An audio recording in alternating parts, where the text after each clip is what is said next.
Bom dia, bom dia. Esse é o dia que o Senhor fez, por isso nós estamos felizes.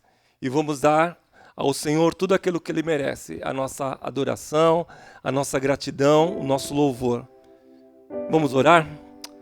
Pai de amor, Pai de misericórdia, Senhor das luzes, Rei das nações, nós te amamos, Senhor. Estamos aqui nesta manhã para te dar aquilo que o Senhor merece, toda a nossa adoração, nosso louvor, a nossa gratidão. Obrigado, Senhor. Obrigado pelo dom da vida. Obrigado porque nós estamos reunidos como igreja, Senhor, para te dar louvor, para te dar aquilo que o Senhor, o melhor, aquilo que o Senhor é. O Senhor é o Deus Todo-Poderoso, Senhor das nossas vidas. Nós te amamos, Senhor.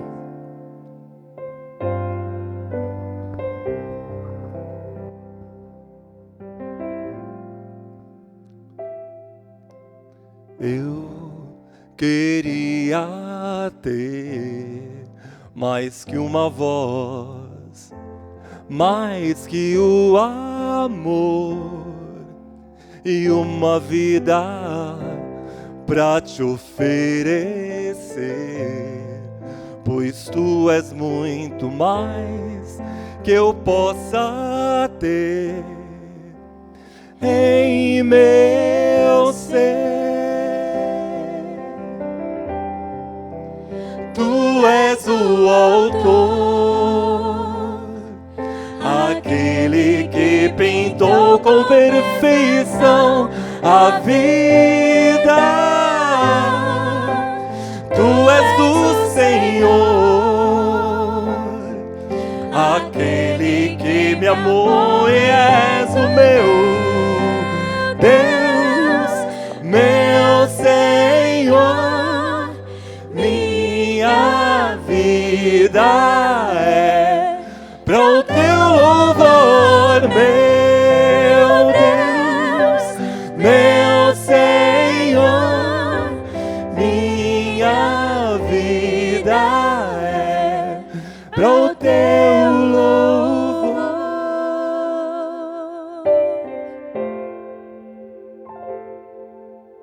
Eu queria ter mais que uma voz, mais que o amor e uma vida pra te oferecer, pois tu és muito mais que eu possa ter em meu ser.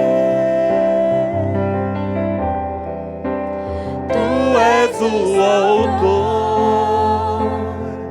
aquele que pintou com perfeição a vida. Tu és o Senhor,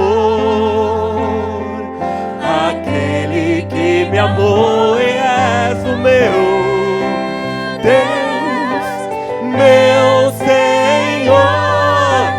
Minha vida é para o teu louvor, meu Deus, meu Senhor. Minha vida é para o teu louvor, para o teu louvor, para o teu louvor.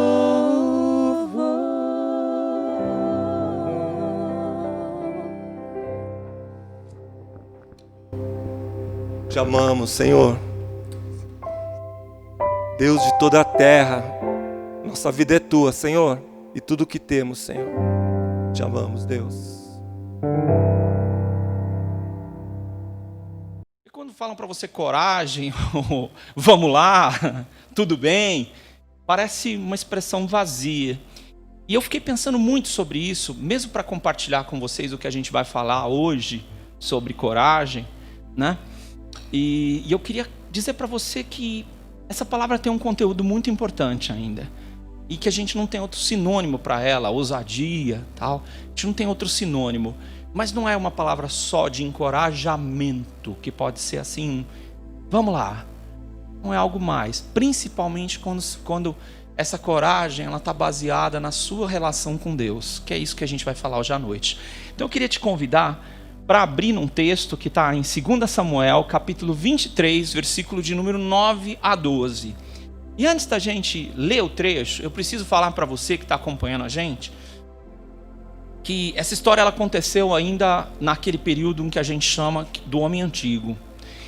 A lei que coordena o homem antigo é a espada, tá?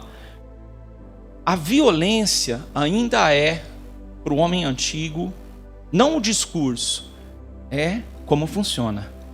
Nessa época em que esse texto foi escrito, os filisteus dominam o povo de Israel e extraem deles tudo o que eles querem. Até que o rei, que é o principal rei, ainda comemorado pelos judeus, que é o rei Davi, se torna rei. E o rei Davi faz uma coisa que nenhum rei é capaz de fazer na antiguidade. Ele destaca os homens mais valentes, os mais corajosos. E ele escreve a história deles. Qual que é o perigo na antiguidade de você fazer isso? Porque para um cara valente se tornar rei, e o rei Davi é tão especial que os homens que caminham com ele não têm vergonha de se chamarem os homens de Davi. E a coragem deles, a maneira como eles agem, é impressionante. E não só a coragem, mas a base da coragem deles. Então nós vamos ler esse texto em 2 Samuel, capítulo 23, e eu sempre falo isso para você ter um tempo para você abrir sua Bíblia, né? E poder fazer suas anotações. Eu sempre recomendo que você faça isso. 2 Samuel 23, de 9 a 12. Aqui é uma listagem dos homens mais valentes dele, o número 2 e o número 3. Eu resolvi nem ler sobre o número 1, tá? Hoje, porque não está totalmente dentro do tema, mas não seria o que a gente ia abordar.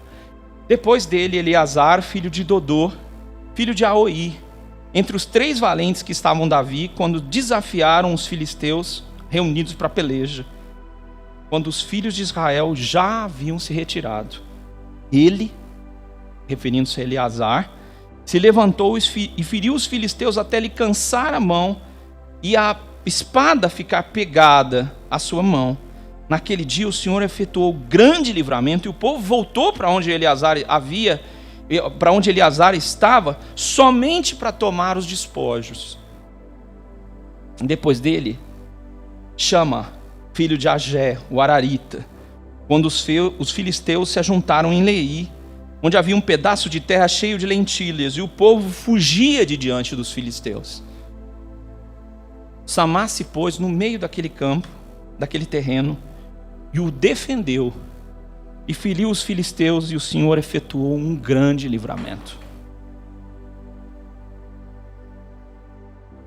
Já falei para vocês que meu propósito nessa noite não é fazer uma leitura violenta das Escrituras, mas dizer que elas estão inseridas no período em que elas estão.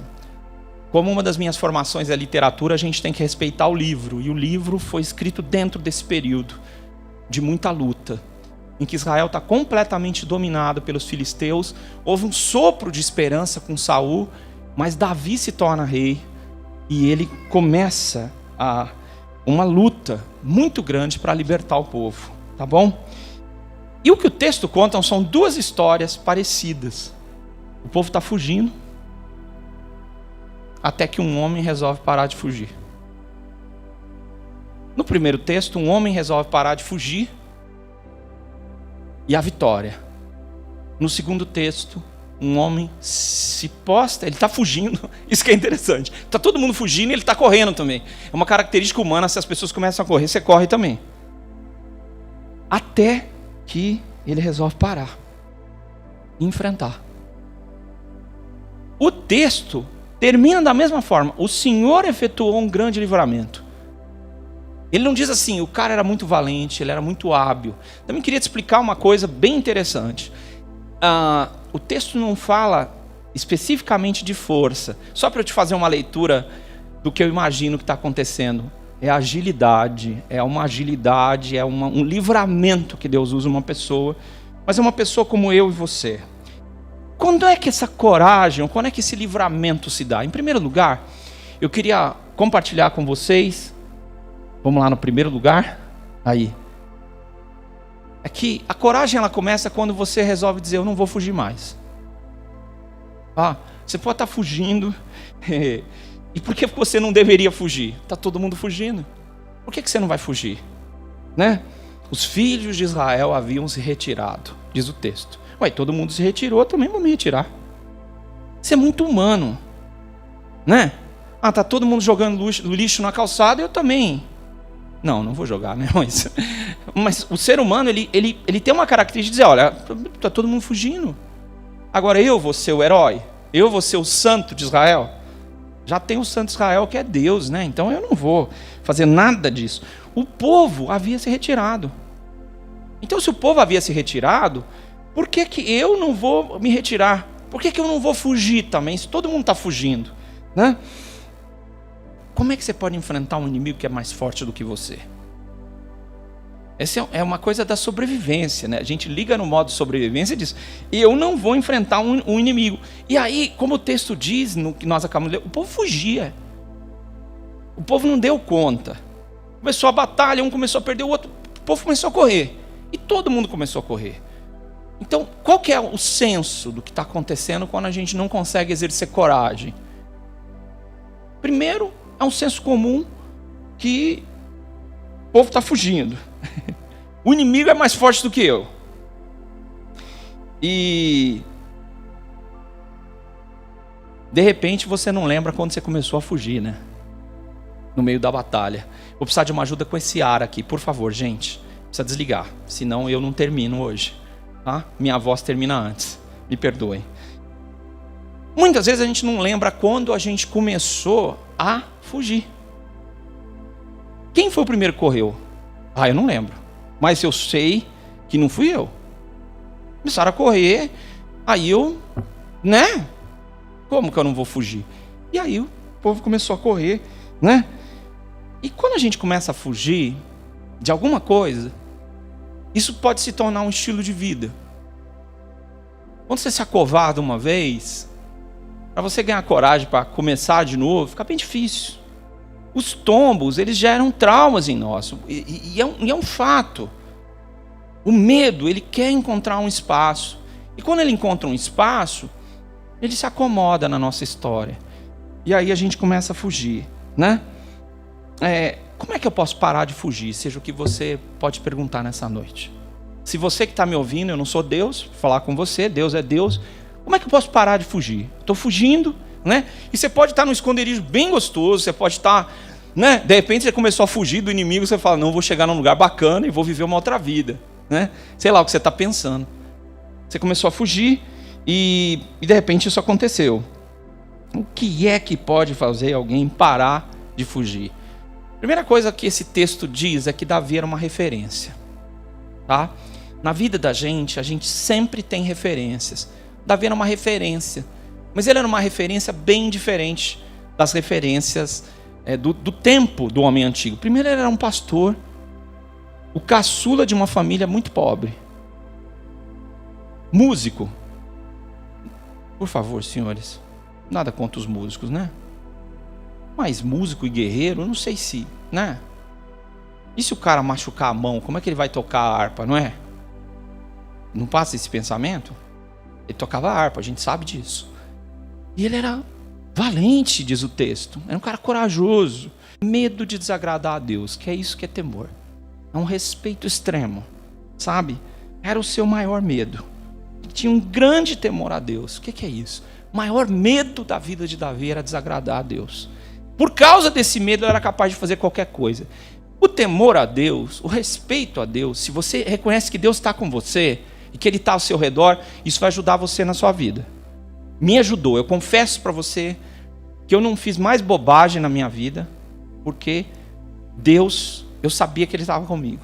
E em respeito a Ele, eu não fiz mais bobagem.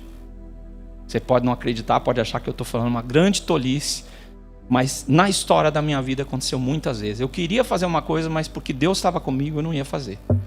Depois Deus mudou meu coração. Mas num primeiro momento Deus estava comigo, eu respeito a Deus. Por outro lado, a maior confiança que Davi tinha era o respeito que ele tinha a Deus. Por causa do temor a Deus, ele sabia que tudo era possível. E ele tinha mostrado isso lutando contra Golias. Nós ainda vamos falar disso juntos. Sabe? Era a maior confiança que Davi tinha. E o Davi tinha um grande amor por Deus e pelas coisas de Deus. Um amor que era refletido no amor que ele sentia que Deus tinha por ele. Ele escreve uma canção, que ele é um escritor, que está... Os salmos são escritos por Davi, a sua maioria. E você vai encontrar os salmos, também escritos por Emã, por Asaf, Gedutum. Então você vai encontrar diversos compositores dos salmos. A gente não tem a música, a melodia, mas a gente tem a letra. E elas vão encontrar você em qualquer espírito que você tiver, tá? E Davi é uma pessoa que tem um extremo temor a Deus e um amor pelas coisas de Deus. Davi foi a primeira rei e a primeira pessoa que colocou gente para cantar diante da arca dia e noite. Ele não queria dar emprego para os músicos, ele acreditava que a música, quando é feita para Deus, ela é excepcional. Excepcional. E ele era uma pessoa que se inspirava no povo de Deus. Ele acreditava que Deus trabalha na vida de pessoas. E eu queria dizer para você, que talvez está desacreditado nas pessoas, que Deus ainda trabalha com pessoas. Bom, Deus ainda trabalha com pessoas. E Deus está agindo, e Ele vai continuar agindo na sua vida, e através da sua vida. Deus trabalha com pessoas, sabe? Por causa de Davi, os homens se agregaram a ele. Essa é a história do texto. Porque esses homens viram isso em Davi e se inspiraram nessa vida que ele vivia. Eles se agregaram a ele. Só que eles são muito valentes. O pessoal que se agregou a ele era gente valente, gente corajosa. E gente corajosa mete medo. Primeira coisa que a gente quer dizer para gente corajosa é que eles são malucos. Você entende? Todo cara que inventou alguma coisa no mundo era maluco. No seu tempo. Todo cara que é genial está fora do seu tempo. Ele diz coisas que as pessoas não acreditam, ridicularizam e querem encaixar. Como ele não cabe na caixa, no lugarzinho, diz isso é louco. Toda pessoa que tem ousadia no Senhor é maluca. Você olha e fala, esse cara é maluco. Não é nem bom eu conviver com ele. Não, é bom sim. É bom sim. É bom sim. É bom aprender a confiar no Senhor e ter coragem no Senhor que guia a sua vida. E eles eram valentes. E valente é maluco. E quando você segue a Deus, você fica maluco. Como assim? As coisas de Deus são loucas para esse mundo. É isso que a Bíblia diz. Então você precisa ficar um pouco maluco sim. Em vez de covarde, corajoso. Então, ou você era valente para andar nesse grupo que tinha 30 homens, ou você ficava valente. Não tem jeito. Ou você tinha coragem, ou você saía do grupo. Porque quando um cara tinha uma ideia, a ideia que ele tinha ia custar tudo. Tá? Ia custar tudo. E eles se inspiravam e repetiam uma frase: hoje Deus usou você para produzir um grande livramento. Hoje Deus usou você para produzir um grande livramento. Vamos tentar falar isso. Não precisa falar para ninguém hoje não, porque esse negócio de repetir coisa assim é ruim. Mas hoje Deus... Vamos lá? Hoje Deus usou você para produzir um grande livramento. Como a gente quer falar isso? Eu estou doido para falar isso, hein? Para as pessoas nessa noite. Hoje Deus usou você para produzir um grande livramento. Era uma coisa, sabe? Aquela coisa que Deus bom, mas foi você. Deus usou você. Não tenha vergonha de dizer Deus usou você, não. Tem gente que fala assim, não, a pessoa pode ficar orgulhosa. Não, você que é muito orgulhoso para dizer isso para as pessoas. Diziam, o Senhor usou você para produzir um grande livramento. Aí eles diziam, essa expressão não está só aqui, mas está verbalmente sendo dita em referência a Jonatas, que é um amigo de Davi, filho de Saul. Tá? Não havia como sobreviver nesse grupo sem coragem. Tá? Você fala assim, não, eu vou com eles. Não, não dá para ir com eles. Ou você usa a sua coragem, ou não dá para escorar na coragem deles. Porque num dado momento você vai precisar de coragem ou vai fugir. Então, para andar com esses caras, você precisa ter coragem. Ou você precisa sair. Eu não vou mais pertencer ao grupo, porque os caras são violentos. Eles são corajosos demais e eu não consigo conviver com eles. Por quê? Por quê? Porque eles pensavam diferente. Eles diziam, não, Deus pode. Não tem nada que não possa acontecer. E qual que é a tendência da gente? Dizer, não vai dar. Está todo mundo fugindo, por que eu não vou fugir também? Eles diziam, não, por que está todo mundo fugindo, mas eu não vou fugir? Eles pensavam diferente. Então, para entrar nesse grupo, ou você, para sobreviver, ou você tinha coragem para pensar diferente, tá? E tinha que ter coragem para agir diferente. Porque a gente às vezes diz que pensa diferente, mas age igual a todo mundo. Então você precisava o quê? Agir diferente. Agir diferente. E como que é agir diferente? Se você tem agido de forma covarde, dizer, eu vou agir com coragem. E eu não vou mais fazer isso. Eu vou me inspirar na coragem do povo de Deus, das pessoas que eu conheço. Em gente que eu preciso dizer, Deus usou você para produzir grande livramento. Vamos falar mais uma vez, só para ver se a gente aprende? Deus usou você para produzir um grande livramento. Olha que coisa linda. Deus quer fazer isso. E eles esperavam que houvesse libertação. Era por isso que eles faziam tudo o que eles faziam. Que eles queriam deixar de ser dominados pelos filisteus. Então os filisteus, quando percebem que eles vão produzir algum levante, tal, os filisteus se reúnem em batalha. Nesse primeiro momento, os filisteus são mais poderosos do que o reino de Israel. É muito fraco. E eles esperavam que o povo fosse liberto. Você só vai ter coragem se você disser, eu não quero mais ser escravo, eu não quero mais viver como escravo. Eu preciso pensar de forma diferente.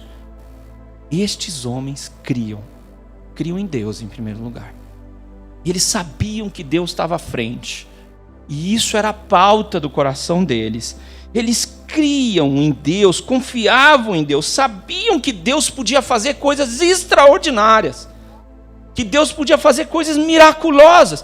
Mas eles não só acreditavam nisso, eles colocavam a vida deles nessa confiança.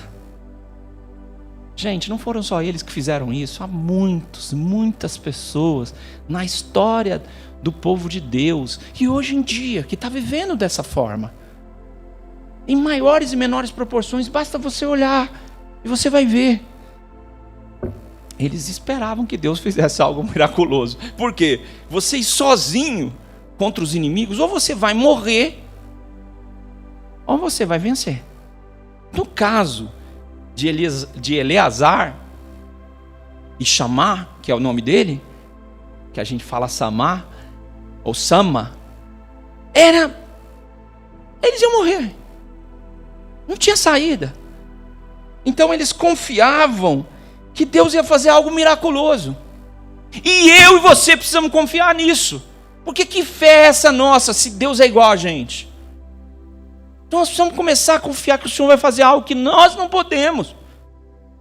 Porque senão, que obediência é essa cega que nós estamos tendo? Sabe? E eles esperavam que Deus agisse de uma forma extraordinária. Sair do normal. Fazer algo fora do normal. Sabe? E eles estavam mergulhados nessa ideia. Eles viviam isso, eles respiravam isso todo dia, sabe? Totalmente envolvidos com o povo de Deus. Isso não significa dormir na igreja, acordar na igreja. É estar envolvido com aqueles que amam o Senhor, sabe? E se pensar como um instrumento de libertação, tá bom? Eu não fugirei mais. É uma decisão sua.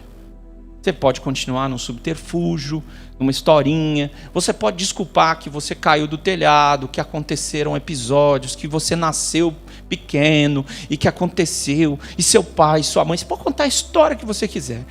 Mas num dado momento na sua vida, se você quer ter coragem no Senhor e quer ver a coragem como livramento do Senhor, é preciso decidir que você não vai fugir mais. Vai dizer, eu não vou fugir mais. Em segundo lugar, eu queria te dizer nessa noite que Deus liberta através da coragem. Tá? A Bíblia diz que Deus liberta através da coragem. Hoje, gente, eu vou tocar num tema muito delicado com vocês, mas eu preciso tocar nesse tema com vocês. É um tema que é o medo. E eu quero usar uma frase aqui para começar esse segundo aspecto que a gente está meditando, que só existe coragem quando existe medo. Tá? Se você não tiver medo, não há coragem. Certo? Não há coragem. Se está desligado o medo na sua história, o que é difícil, a gente é medroso. Você não tem medo, não existe coragem. O que acontece quando você está numa batalha sozinho é um medo intenso. Antes de uma descarga de adrenalina, você tem um medo, um paralisante. Você imagina, você está correndo, os caras com espada atrás de você, você dá um pique, para e vem o batalhão inteiro atrás de você. Esse momento é o medo de um medo intenso. Ele estava sozinho. Um medo que talvez você nunca experimentou. É um medo que é um verdadeiro pânico. Pânico. Se você não sabe o que é pânico, quem tem pânico sabe o que eu estou falando. Mas quem não sabe o que é pânico é a ideia de alguém estar se afogando, né? A primeira coisa que ela pensa é onde vou me segurar. Aí quando não tem onde segurar, aí começa a engolir água, aí começa um processo que é um pânico, sabe? É um sentimento de pânico. Tudo em volta começa a girar. A pessoa parece, quando o medo está muito intenso, parece que ela começa a ver coisas até. E a sensação de que todos estão contra você. Mas no caso de chamar, todos estavam contra ele mesmo. Ele estava de costas, ele virou de frente e vem os caras gritando, né? Gritando, então está todo mundo contra ele. E essa sensação, quando a gente está com medo, é isso. A próxima é uma sensação de pânico, claro. Eu vou morrer. Num campo de batalha sozinho, você vai morrer mesmo. Sabe? E o seu coração parece que está saindo pela boca. Antes de começar a batalha, parece que você já vai morrer. Esses sentimentos que eu estou descrevendo são sentimentos totalmente modernos. Você não precisa estar num campo de batalha. Eu escolhi um vídeo para vocês que a gente vai ver agora, falando de uma coisa muito real para milhões de pessoas no mundo todo. Tá bom?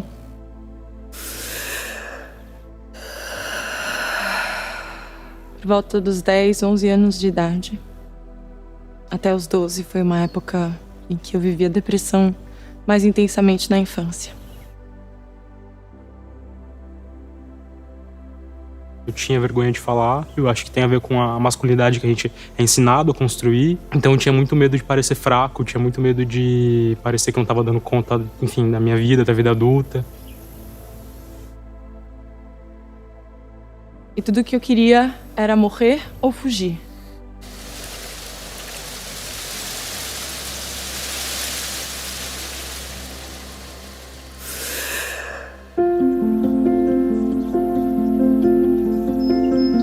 Depressão não é um estado de espírito, nem falta de fé. É uma doença como tantas outras. Não sei se vocês conseguiram ler tudo, mas essa foi uma das campanhas contra o suicídio que acontece para milhões de pessoas no mundo. Então, sem que você menos espere, tem uma pessoa depressiva do seu lado que você não sabe, que está vivendo sentimentos terríveis e que você não é capaz de entender, nem imaginar. Então hoje eu estou falando um pouquinho sobre medo também. É necessário que a gente fale disso para que haja coragem. O medo, muitas vezes, pode se tornar maior do que as suas forças. E você pode dizer, eu não vou suportar. Eu acho que tanto Eleazar quanto Shammah disseram isso para eles mesmos no meio da batalha. Eles podiam dizer, eu acho que é inegável que no meio de uma batalha onde você ainda está sozinho, que você vai dizer, eu não sei como que eu vou resistir, porque eu já usei todos os meus recursos. E O medo, ela pode dominar você e você pode viver sob o domínio do medo. Isso pode acontecer num grau de ansiedade ou pode se estabelecer como um estado de espírito, onde você está dominado, vivendo sob controle, e que você ainda pode achar que você está no controle da sua história, mas você não está mais. E você pode achar que você confia em Deus, mas a sua confiança em Deus ficou menor que o seu medo. O seu medo é maior do que isso. E o medo, muitas vezes, ele mina a fé. Discretamente. Minar não é uma coisa rápida, sabe? A água vai devagar. E a ansiedade vai se tornando grande. E a fé, ela vai virando uma espécie de mandinga, sabe? Se eu repetir tal coisa, se eu fizer tal processo, se eu for na igreja hoje, nossa, eu vou voltar possuído pela coragem. Né? Se eu der 3 pulinhos, se eu fizer mais não sei o quê. E hoje tem muito evangélico mandingueiro. Mandinga é isso, é negócio de 3 pulinhos, entendeu? Tem tudo, tapete, tem tudo. Hoje tem para todo gosto, mas geralmente se vende, né? Mas tem mandinga para todo tipo. Isso não vai ajudar você, não. A fé ou é em Deus ou é coisificada. Coisificada, idolatrada, não vai dar certo, tá? Então, eu não posso não esperar outra coisa senão que Deus me liberte através da coragem. Aí você vai perguntar assim: tá bom, como é que Deus pode me libertar através da coragem? Então, eu quero te dizer o seguinte: quem liberta é Deus. Queria falar isso para você hoje à noite. Quem liberta é Deus. O texto não diz assim, olha, Eleazar libertou. O texto não diz assim, olha, Samar libertou. Pelo contrário, o que o texto diz foi o seguinte: Deus é quem liberta. Deus é quem liberta. Não é você, nem sou eu que libertamos. Quem liberta é o Senhor. Deus liberta. Então eu quero que você confie nisso. Talvez você esteja amedrontado, assustado e diga: eu não vou conseguir. Nós falamos que isso é possível, mas quem liberta é o Senhor. O texto diz: o Senhor efetuou o grande livramento. Grande libertação, grande livramento. Quem livra é o Senhor. Confia nisso. Confia que provavelmente todo esse cenário possa ser o seu cenário, mas Deus liberta. É isso que eu queria dizer nessa noite. Deus liberta. Que essa coragem é uma confiança que Ele faz. Segunda coisa, você vai precisar correr risco. Não tem como ter coragem sem correr risco. Deitado na cama não tem como ser corajoso. Você vai ter que correr risco. Isso significa que você vai ter que pôr toda a sua confiança em Deus. Eu vou contar um segredo para vocês. Quando eu comecei o ministério, eu tinha 2 confianças. Uma era em mim e a outra era em Deus. Algumas semanas eu comecei a passar a confiar em Deus. Eu descobri que eu não seguro. Mas eu pus na minha cabeça que eu ia ter 2 lemas. Esses 2 lemas não duraram 2 semanas. Né? E eu fiquei só com um: eu confio em Deus. Ninguém que está aqui no mundo vai dizer que não falha. Confie em Deus. Você disser assim: não, porque conta comigo. Até você não vai contar com você algumas vezes, não é verdade? Você queria contar, mas aquele dia você não veio. Coloque toda a sua confiança em Deus, porque Ele não falha. Ele não tropeça, Ele não descansa, Ele não tem sono. Coloque toda a esperança nele. Mas quando você fizer isso, você vai ficar na chuva. E por que você vai ter que ficar na chuva? E você vai ter que confiar nele. Não, as pessoas vão me ajudar. Não vão te ajudar, amigo. Coragem não é compartilhada. Não tem injeção de coragem. Não tem transfusão de coragem. Vou ficar do lado dele que eu vou ficar corajoso. Não, você vai morrer. Andando com o cara corajoso, você vai morrer, porque o cara é doido. Ou ele se mete nas frentes de batalha, você vai junto, você é louco. Parece palavra de mãe, né? Falando para você no seu ouvido: coitadinho de você, não faça isso, né? E você vai, se você confiar em Deus, você vai estar na chuva. Mas só que você vai mudar de vida. Vai viver outra vida. Uma vida diferente da que você está vivendo. É outra vida. É outra vida. É uma vida louca, corajosa. Uma outra vida. O que é impossível vai acontecer. Mas é uma vida que você nunca viveu e você precisa mudar. O que você quer fazer? Qual que é o seu problema? Regime? Você quer fazer um regime? Problema seu é depressão? Só estou falando coisa difícil, viu, gente? Angústia? Pior ainda, né? Um novo emprego? Cura? Problema familiar? Uau!